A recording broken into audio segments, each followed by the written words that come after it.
আমরা স্পষ্ট বার্তা বলতে চাই, আমরা স্পষ্টভাবে বলতে চাই, ওই কোন দুর্নীতিবাজ বা কোন উপদেষ্টা, সদ্য উপদেষ্টা পদত্যাগ করা উপদেষ্টাকে কোন জাতীয় সংসদ নির্বাচনে অংশগ্রহণ করতে দেওয়া যাবে না। প্রয়োজনে আমরা তাদের বিরুদ্ধে এই নাগরিক সমাবেশ সহ বিভিন্ন পাড়ায় মহল্লা প্রতিরোধ গড়ে তুলব। আজকে আমরা আরেকটি কথা বলতে চাই, আমাদের জনগণের দাবি, জনগণের যে আস্থা এবং জনগণের যে অধিকার নিয়ে আমরা আন্দোলন সংগ্রাম করেছিলাম, সেটা হচ্ছে অবাধ সুষ্ঠু গ্রহণযোগ্য নির্বাচন।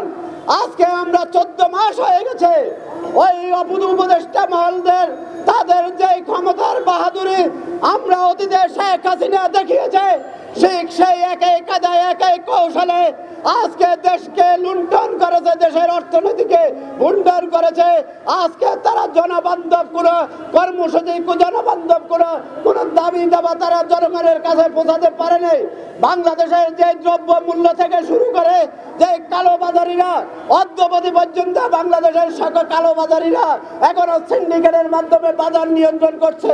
অথচ আমরা বাজারে গেলে আমাদের মধ্যবিত্ত এবং নিম্নবিত্ত আয়ের মানুষরা, খেটে খাওয়া মানুষরা, তারা বাজার করতে গেলে আজকে তাদের ঘাম বের হয়ে যায়।